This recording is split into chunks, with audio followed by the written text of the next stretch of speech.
Yeah. So I guess if we're just, starting this off, for those that don't know you and what your business looks like, just give us like the quick, 2-second, 2-minute elevator pitch, whatever it is about your business, where you guys are at right now, what that's looking like, how long you've been doing this for, whatever you're willing to share.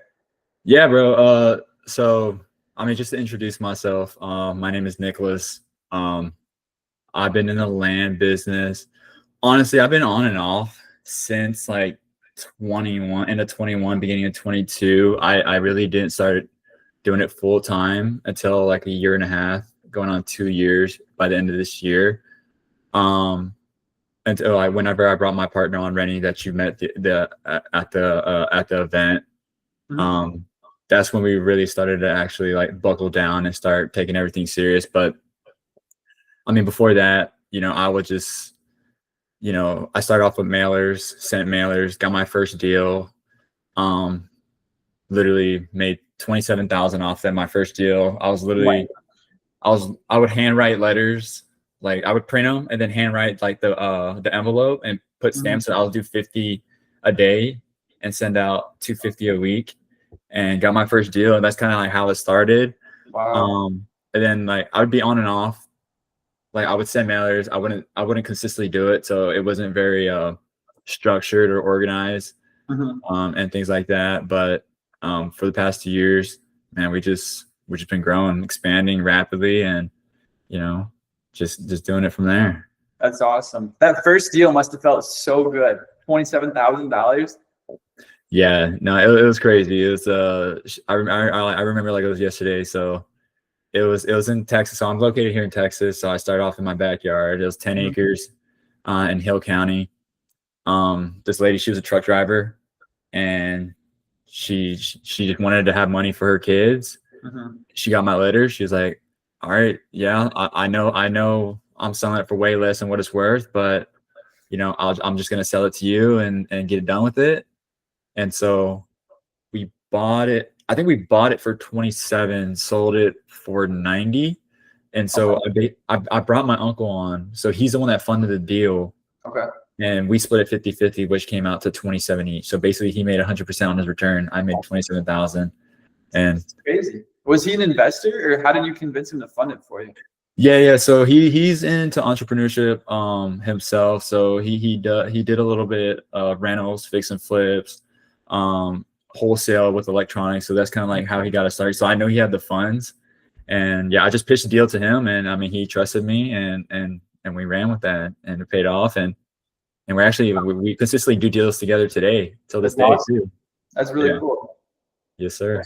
So my first deal was a $5,000 spread. It was a double close here in Michigan. Yeah. And I was a licensed realtor at the time, and I listed it on my own behalf as a listing agent. Oh, nice. And I remember I was in Puerto Rico, and offers were coming in. I was like, oh my gosh, I had no clue what I was doing. And dude, like I did all this work. People were like backing out. They're submitting offers. Like no one wanted it. And then eventually someone, bought it. They liked it. But I remember I did like all this work that went into like the title work, TC work, and just trying to coordinate on the dispo side. And I made like $7,000, even though it wasn't 27 grand. It's like, man, the best feeling is just having that first win, right? It gets you going. Yeah. No, it was definitely like, exciting, but also like nerve wracking at the same time, because like you never know what could happen in between then. And at like one point, she had a partner that helped her drove, and then so I started communicating with him, and then he was kind of like feeding information to her. It's like, oh, like maybe you shouldn't sell it, maybe you need to get more, et cetera, et cetera. And then like she wasn't picking up at some point. I was like, oh man, this is about to fall through. Finally got a hold of her, and and talked to her, and I forgot what his name was, but the other guy, and we kind of hashed things out and got it done. But yeah. Awesome. Every deal is going to be like that, Yeah, they all have hair. What do you think in today's market is the lowest cost for someone to get their first deal? How would you go about it? Personally, I think cold calling. Cold calling? I think that's the lowest barrier, like the lowest cost to entry. I mean, all you got to do is get a list. Like literally what I would do So whenever I started cold calling, so whenever me and my partner teamed up, so that's when I first started calling. So I never cold calling. I hated it. I didn't want to do it. But at that point, I got fired. So we used to work at a commercial real estate brokerage, and basically I got fired because I was asking for more money at the end of the year, and they're like, no. So they fired me and hired someone else for cheaper. Wow. So I was like, all right. That's when I decided to go in this full time. And I was like, all right, well, I got to do what I got to do, right? Then I started cold calling. So what we would do is that we would just get the list. So we would have access to like Land Vision, and then this service called Lexus Nexus. I don't know if you ever heard of it. No. So a lot of like commercial brokerage is like big scale companies use this to skip trace people, and you can skip trace like LLCs, trusts, and everything like that. And so essentially we just pull the list from Land Vision, which our company provided. And basically he would just on the weekends or on his downtime, he would just skip trace everything using Lexus Nexus, and I would just call. Right. Wow. And so that's kind of how it won't happen like that for everybody, because obviously we were, grateful enough to have that resources, or he was at that time. But I mean, pull the list, deal machine, super cheap. Get Google Voice. I still use Google Voice.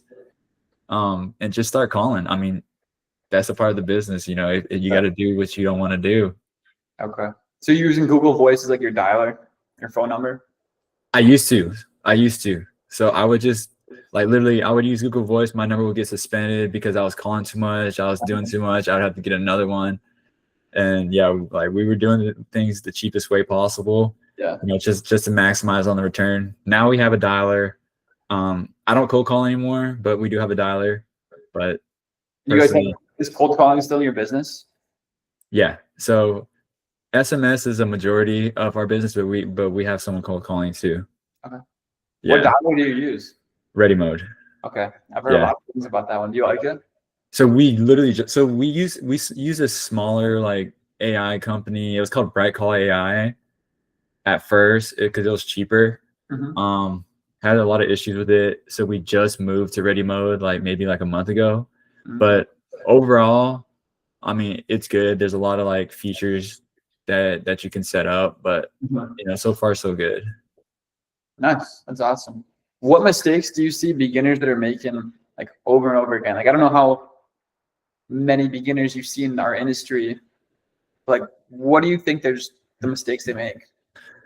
I mean, I'll just talk about my mistake. So when I first got started, one big thing I would say, which people probably hear pretty frequently, is probably analysis paralysis. Right? I got so caught up in wanting to know everything and learn everything that I never took action. And it wasn't until I bought a course, right? I spent $5,000 on a course that made me took action, because I spent all that money on it. Yeah. So it was a blessing in disguise. I spent all that money, but then that's how I got my first deal, right? So I feel like that's something a lot of people that's newer to the industry tend to do. I mean, another thing, I mean, not to be cliche or whatever, but just consistency, right? When I first started, I wasn't consistent. I would send a mailer and then go through all the letters and all the leads, call that. And so mailers weren't sent out on a consistent basis. So I never had that consistent inflow of leads. So I'd say, just analysis paralysis and consistency. That's what I see in a lot of beginners. Gotcha. When you were inconsistent, was that before or after you bought the course? I'm gonna be honest, that was before and after. Before, okay. So it was more of a mindset thing? It was more of a mindset thing, yeah. So I didn't have those processes in place, right? It was more of just do it, okay, call the lead, see if I get deals. Yeah. So I didn't have processes set in place, so it was just unorganized, and so that's what built that inconsistency, and that's why it never really took off. Because people talk about, right, you hear this 2021, all those years, that was the best time to get into the market, right? Everyone was buying everything, everyone was selling everything, this and that. And it's true, I sold a lot of deals, but the profit margin on those was super slim. Like there's some deals where like I was making a couple $100.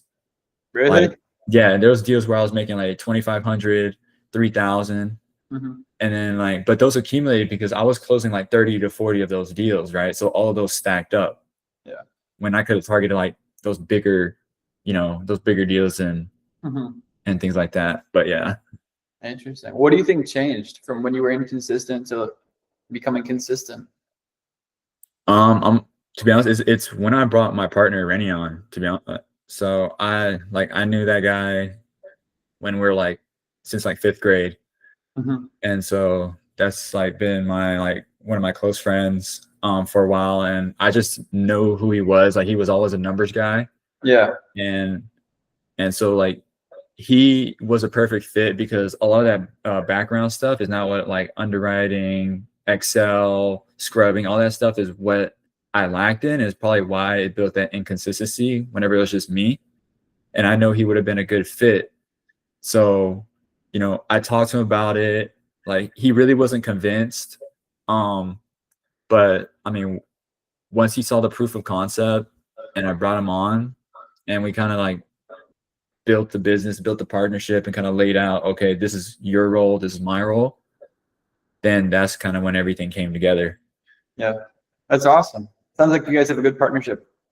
Yeah. So far, so good. That's awesome. Tell me about your craziest deal, like biggest deal, hairiest deal, whatever you want to share. Like, what's the craziest deal that stands out to you? I mean, to be honest, I really haven't like had a crazy deal like some other people yet, but I'd say our biggest deal right now, we closed on 2 properties. They're right next to each other. There's 2 acres each, and they both had houses on them. We bought them for like 24 to 27,000, and we bought it, flipped it on market. I think we ended up selling it for like 145. Wow. But so my uncle went on that deal with us, and so we split. So I think we ended up making like almost 70K on that deal. Wow. That's awesome. Is he funding all the deals? Are you double closing, or what does that look like? So if we partner with him, he's funding the whole thing, and then we just have our split percentages, so that we negotiated with him. Sweet. Yeah, but you guys have a team, or is it just you and your business partner? So it's just me and my business partner Renie, right? So me and him, and then we have a texter, like a lead manager, not like a lead manager, but she runs our SMS campaign. She does all the replies and stuff like that. Yeah. And then my brother, he actually cold calls for us. Oh, nice. So he does it on the cold calling side. And then we recently just hired like a data scrubber guy, like a data analysis to help Renie out, because he typically does that. But since like things are starting to pick up, like he can't like maintain the workload, so he has that guy under him now to help him out. That's awesome. Yeah. I'm just curious, what's your 3-year vision? Are you planning to stay in land or go somewhere else, or? Yeah, no. As of right now, land is where we want to be at. We're looking to get into more like value add, bigger deals, whether it's like subdivides. And it's crazy because like, some people, right, they go out there like, oh, I want to do subdivides, I want to do entitlements, right? They go on seeking for that.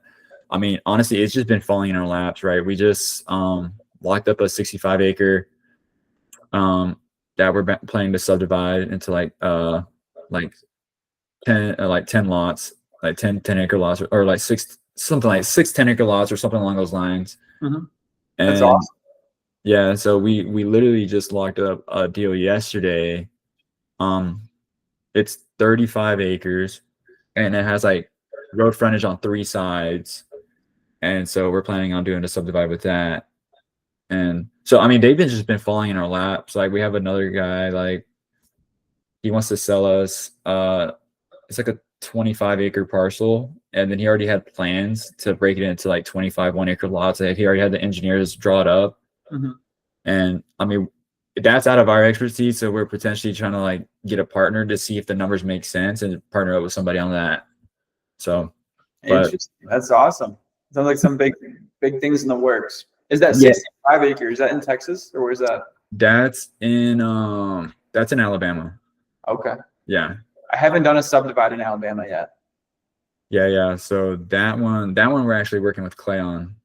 Oh, nice. Yeah. The numbers look good on that one. Yeah. So I mean, we'll basically double our money. So let's Nice. see. Yeah, I think we're buying it. So basically, we're buying it at around 3,500 an acre. Sale price for each lot should be anywhere between 7,500 and 8,000 an acre. Well, that's awesome. That's a great deal.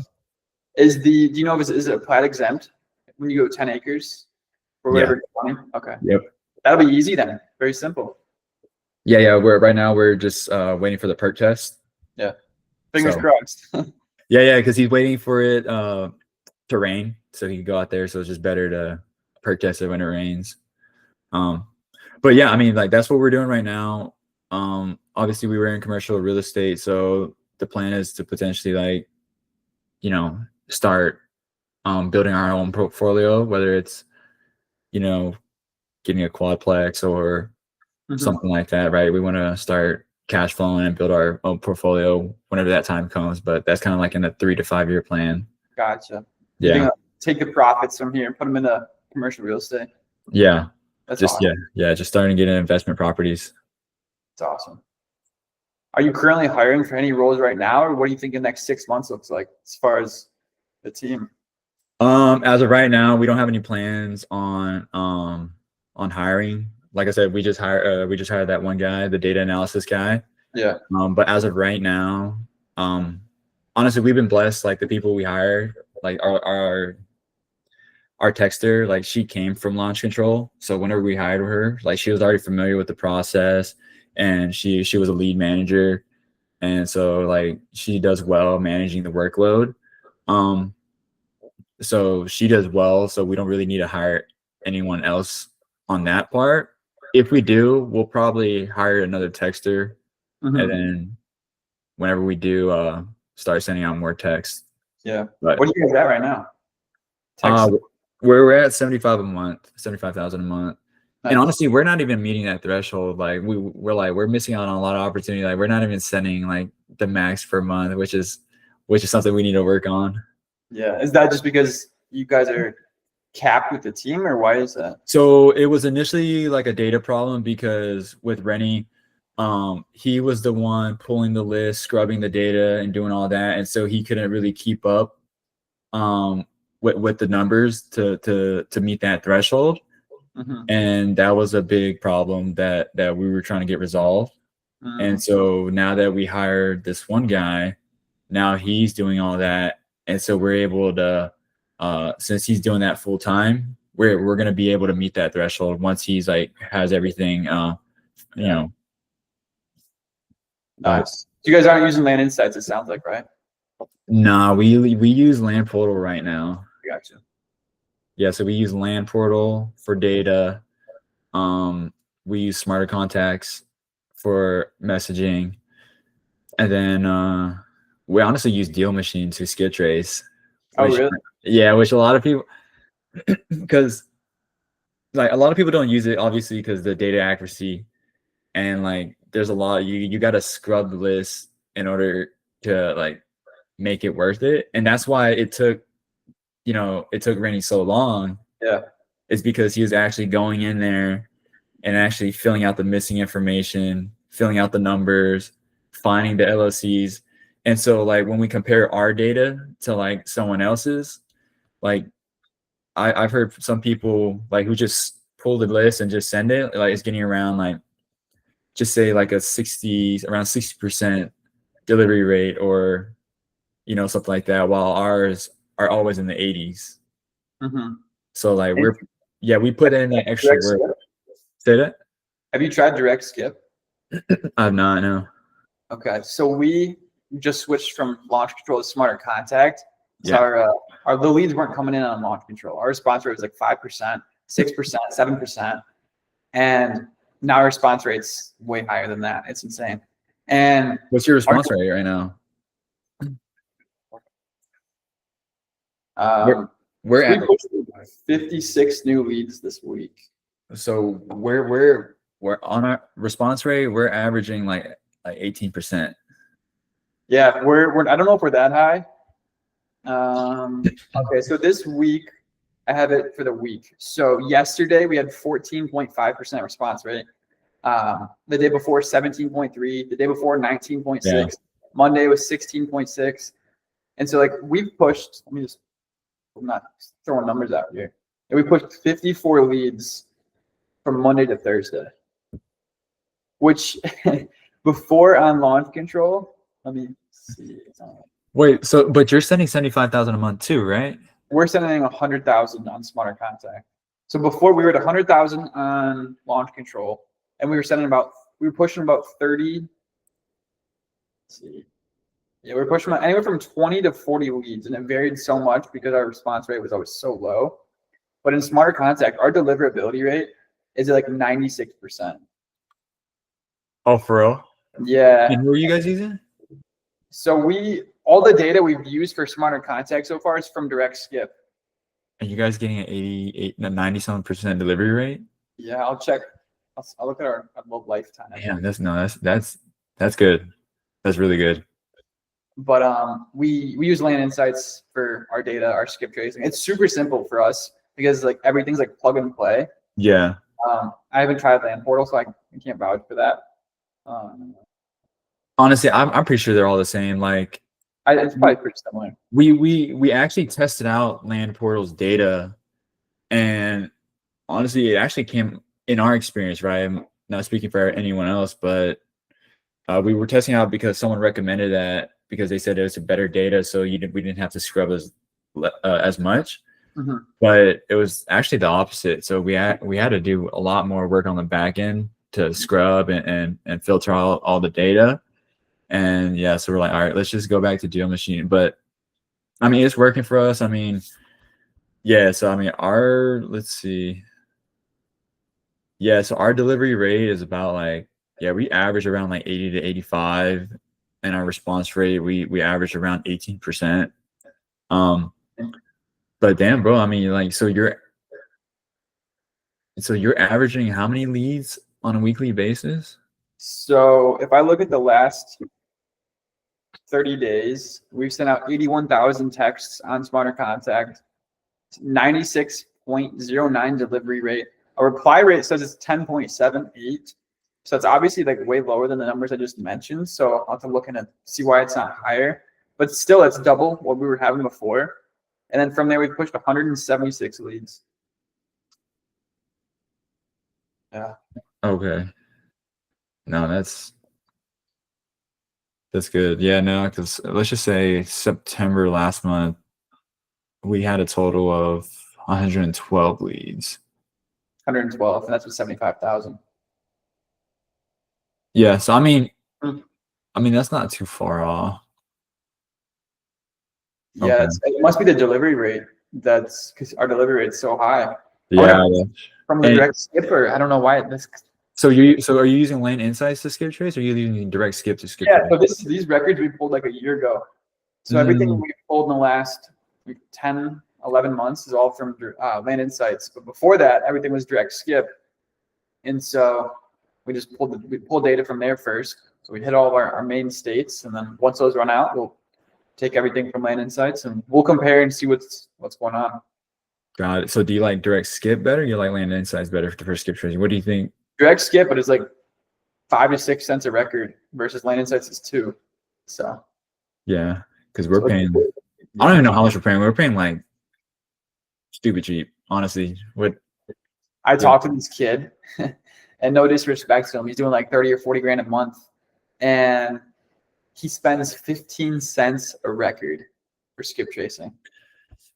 Hey, I mean, if it's worth it for him and he's doing consistent 30, 40K a month, I mean, by all means, bro, run with that, right? Do what I know. I told him, like, hey, man, like, do whatever, but like, direct skip is absolutely amazing for 5, 6 cents a record, depending on like what plan you go with. Yeah, I thought that was insane because he could literally take because skip tracing, once you get to scale, that's like the biggest expense. Oh yeah. I was like, dude, you can cut it in a third and still use the best. In my opinion, I think direct skip is probably like one of the best in the game. he probably using like Skip Matrix or something like that. I know like Skip Matrix is probably like 11, 12 cents a record. It's just crazy. Yeah. It's really crazy. Outside of land, is there anything you focus on as far as like daily habits, mindset, like anything like that you think has a big play in the business? Yeah. I mean, I think anything you do, it all starts with you, right? When it comes to your business, like you play a big factor in how your business succeeds on how, like, you know, how do I want to say it? Like your routine, right? Like what you do on a daily basis. So, I mean, what I do, I mean, I wake up at like 4:30 every day. Really? Yeah. So I wake up, obviously make my bed, brush my teeth, do that normal stuff. I go to the gym, I work out. Come home, basically be on my computer by like 7, work, and then basically go to the gym again. So I usually hit the gym twice a day.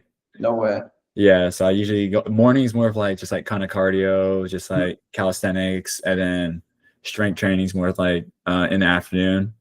You know, because not like I work from home, so I gotta get out of the house. Like, and the only time I usually get out of the house is whenever I go to the gym. Like, I don't go out. Like, I don't really go out, go drink and stuff like that. Like, very occasional now. Like back in the day, I was out every weekend, right? Yeah. Hitting up all the homies, like, yo, let's go out, let's go drink. This is like now, I'm more of like a strict mindset. It's like even when I drink now, it's like the next day, like it's still worse. Like, I'm like, man, I don't want to do this, I don't want to do that. But yeah, so literally wake up, gym, work, gym, and then like I'll finish work at like typically hop off the computer like 8:39, go to bed. Literally, that's me Monday through Friday. Yeah, the grind. Oh, I love it. It sounds like it's working, so that's awesome. Yeah, man. I remember like I go outside all the time because I get locked in my office. So I feel like getting out, you got to go somewhere, right? Like you got to switch it up. That's what I'm saying. Like when you're just cooped up like all day long, you know, I'm not gonna lie. There's sometimes like I was like, dang, like I get tempted, like, man, I want to go do something, but you know, I gotta stay locked in. Stay locked in. It is so tempting since we can do whatever we want. Like we can, you know, go for a midday run or like go have lunch with friends or like do whatever. I remember, so when I was building my business last year, this is when I was, you know, going through the crazy grind, you know, 1,000 dials a day on the dialer. Yeah, that's crazy. I was working. I was on the phones for like 9 hours, 10 hours a day. And I was still doing like work stuff, but I was literally on the phones for most of the day. And I was so my apartment back at school, I was in the top floor and my duplex faced the duplex next to mine. There's 2 of them right next to each other. So I had no view. So I'm in my room, the small bedroom, the small window. In the window, the view is like 5 feet in front of our house is the side of the other house. So I had like nothing to look at and I would go crazy. So I'd go for a morning walk. Yeah. I'd make calls and then I just work all day and I'd go for another walk. I think I took 2 or 3 walks a day. I was insane. But that's good though, because you know when you're sitting, it's not good for your back. So you got to get up, you got to stretch, you got to go on a walk. So I mean, no, that's the best thing to do. But I remember, and I still walk, you know, at least once a day. Yeah. Back then, I was going through so much like stress and anxiety, you know, because I dropped everything for this. I had no money, and you know, if I failed, I dropped out of college. I have to prove people wrong. And I listened to like the Ground Game podcast, like the Only Land Fans podcast, like all the land podcasts that are out there. Seth Williams. I listened to them on these walks, and I'd like learn. So I was either working or learning. And I think that, I mean, it was a horrible part of my life, but I actually look back at it and I'm like, man, like thank God I did that. I'm so grateful for that period of time.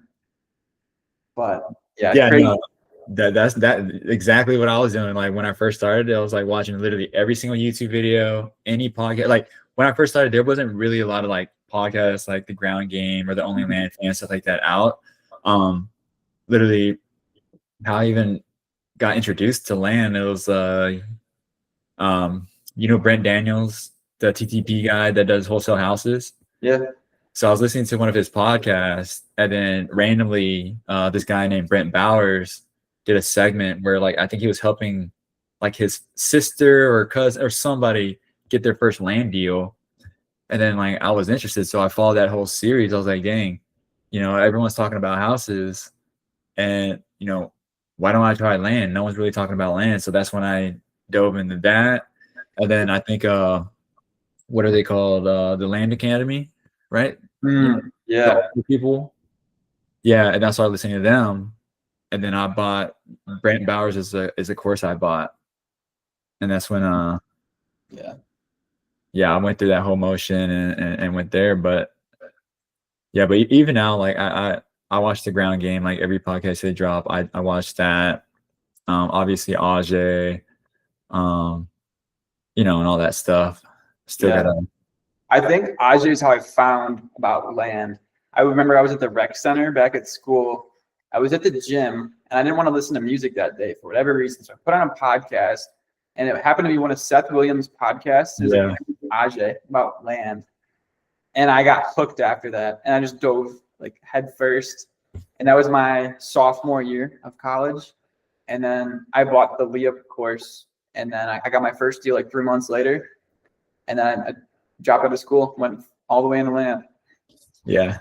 See, that's crazy. I mean, that's awesome. Like, you got your first land deal in like 3 months. I mean, I think I got mine about the same time too. Yeah. I always tell people, like, that's not common, right? Like, something like it does happen, but I wouldn't depend on it. Like, so, like, for example, like my brother, like, he started cold calling, and honestly, like, he hasn't even got his first deal yet, so we're like still working on that. But I told him, like, look, bro, like, it takes time. Like, you gotta be on it. You gotta be consistent. Like, you're not consistent, like, improving your conversational skills, this and that. It's like, it's gonna be tough. But if you're taking the time to actually, like, sharpening those tools and working on it, it's gonna come eventually. And so, like, some people it takes a month, some people it could take 6 months or a year. It just all depends, Yeah, I got super lucky. My first deal happened really quick, and I got 3 deals within the first like 5 months. Yeah. But the thing is, they were all small deals. The first one was, I made $7K. The next one was like $9,000, and the next one was 11. Right, and it doesn't all happen at once. And I spent that money on mailers because mail is so expensive. Yeah. I almost bankrupt myself, and I went 6 months of cold calling, 1,000 dials a day. And I got 2 deals after 6 months of like day in and day out. And thankfully, one of them was a huge 6-figure deal, and that kind of changed everything. But it's like, yeah, like I had a quick win, which kept me hooked. I was like, all right, it works. And then 6 months of nothing. Yeah. That's as long as you get over that initial hurdle, just get movement. That's like the hardest part. Yeah. Once you get over that hump, man, it's the other side is different. Like, mine's basically similar to yours. So, like, got that first deal, and then the rest of the deals after that was just like super small deals. Like, so, like, my first deal was in Hill County, and then I found this subdivision in Hill County. I'm pretty sure a lot of people know about it if they're just called White Bluff. It's an HOA area in Hill County, Texas. Like, super cheap lots. Like, you could get lots for like $500,000, but the buyer pool out there is crazy because it's an HOA area. And I found like 2 buyers out there that literally will buy up everything. So I just started offloading everything. $500, make $500, $1,000, $3,500, and like I sold like 30, 40 lots of them, and I made a majority of my money off that. And then like I never had a deal, like a 5-figure deal after that, until me and my partner got into it, and we locked up this one deal, and literally we're on the verge of canceling the deal because we're on the like last line of last maybe week or couple of days of our contract, because we were trying to wholesale it. And I'm pretty sure it's like it's super difficult to wholesale like rural land. Yeah. And literally I was like, hey, like, I'm driving out there because it was close to, it was like maybe like 2 hours away. I told him, hey, I'm driving out there. I'm putting a sign on it. I'm doing what I got to do to try to get this thing sold. Literally went out there. We put a sign, saw a truck come by, and it was actually the neighbor that owned the property across the street. And he was like, hey, like, are y'all selling this? I said, yes, sir. And we talked. And he's like, my son, I want my son to purchase this because we don't want anyone behind us. And so his son, like, literally, as we were driving away, we gave him our number, drove away, got a call from his son, say, hey, I want to buy it. And told him price. And that's like when we made like 21K off it. Right. Wow. And so, yeah. So like doing stuff like that, like going above and beyond to get these deals sold, that's what's going to like set yourself apart from other people than just like doing the bare minimum. And that's what a lot of new people need to understand. It's like, you know, if you go above and beyond for a deal, that's where you're going to succeed. So, I mean, that's my 2 cents. Yeah, absolutely. Well, I appreciate your time hopping on here and, you know, chatting away. What are you currently looking for, if anything? If, you know, resources are out there, anyone that sees this, is there something you're looking for? Man, I'm looking for more people like you. I'm looking to network with more individuals that's doing this, more people that I could partner up with potentially, you know, that I could connect with as we're going into different areas, right? You know, partnering up with people who specializes in those areas. I'd love to partner up with them, whether, you know, it's using their realtor or partner up on the deal and stuff like that. And so, I mean, I'm open to anything. Obviously, any resources that can improve our business, where it's like, you know, skid tracing, data, any of that, right? You know, we're always looking to improve. So just everything in general, anything that could help us improve or just, you know, build more relationships. Yeah, that's awesome. Where can people find you if they want to connect with you? Honestly, I don't have social media. I'm not a social media guy, so I'm not one of those guys that are posting everywhere. But if you do want to reach out to me, I mean, just reach out to I got an Instagram, but I don't really post anything like that. It's Nicholas NICHOLAS_Lee1. I mean, you can reach out to me on there or my business email. It's info@primeterra.net. Awesome.